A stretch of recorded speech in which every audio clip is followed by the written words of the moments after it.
Olá,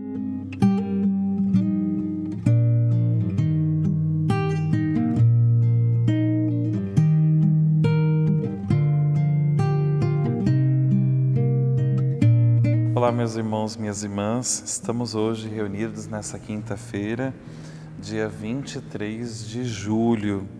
E eu os convido agora a meditarmos juntos o Evangelho segundo Mateus. Em nome do Pai, e do Filho e do Espírito Santo. Amém.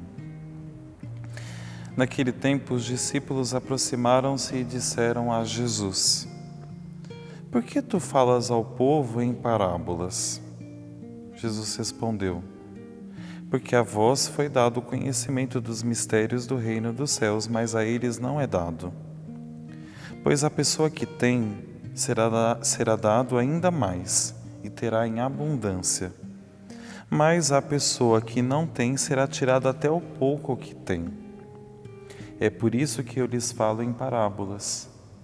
Porque olhando eles não veem e ouvindo eles não escutam, nem compreendem. Deste modo se cumpre neles a profecia de Isaías: Havereis de ouvir sem nada entender, havereis de olhar sem nada ver. Porque o coração deste povo se tornou insensível.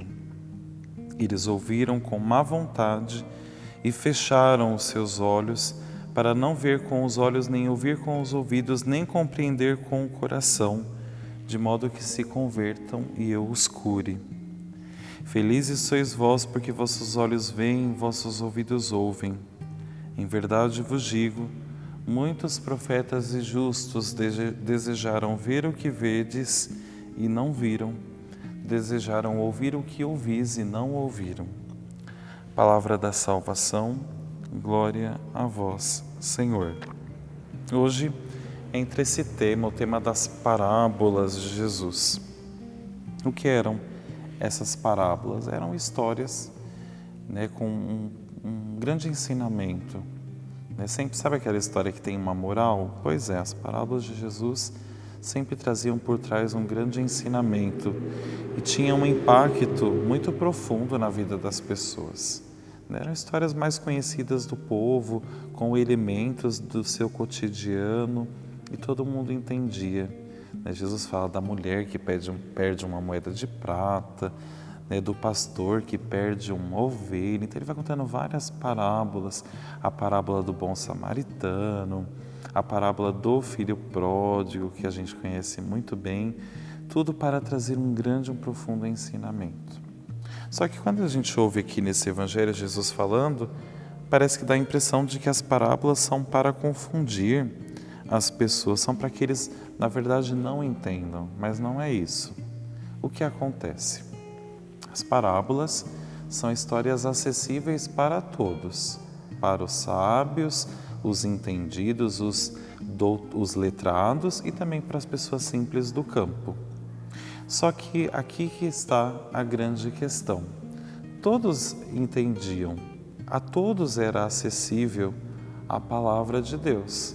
Só que nem todos abrem o coração. Tem pessoas que ouvem e agora sabem e mesmo assim não são capazes de compreender.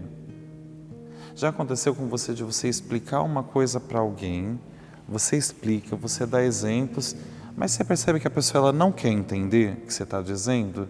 Porque ela é teimosa, ou porque ela não quer concordar, ela não quer dar o braço a torcer. Já aconteceu isso? Então é mais ou menos esse o exemplo. Jesus estava contando, ensinando, mas eles ouviam e não queriam entender. Eles viam tudo, os sinais, mas não queriam ver. O pior cego é aquele que não quer enxergar. O pior surdo é aquele que não quer ouvir. É isso mesmo que estava acontecendo aqui. Mas e conosco? Nós queremos ouvir mesmo tudo que Deus tem a nos dizer ou fechamos os ouvidos? Estamos abertos para ver ou fechamos os olhos?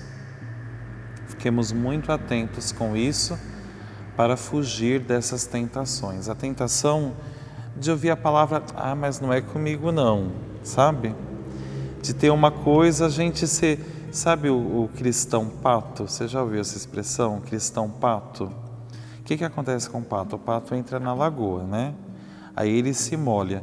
Mas depois, quando ele só dá uma chacoalhadinha, nem chacoalha muito, toda a água sai. Porque ele tem uma certa gordura, né, nas penas dele que deixa ele ficar impermeável. Então ele nem se molha. Mas nós não podemos ser cristãos patos. Ou seja, se a gente entra na experiência com Deus, devemos mergulhar mesmo, nos encharcar da graça dele. Não ouvir para um ouvido, sair para o outro, não ficar assim insensíveis. Olha o que a palavra falou, esse povo se tornou insensível. Não se deixam tocar pela palavra. Então que a palavra de Deus nos toque, nos cure, nos convença e que a gente possa também anunciá-la às outras pessoas com esse mesmo amor que nos alcança. O Senhor esteja convosco, Ele está no meio de nós. Abençoe-vos Deus Todo-Poderoso, Pai, Filho e Espírito Santo. Amém. Nossa Senhora do Rosário de Fátima, rogai por nós. Salve Maria Imaculada.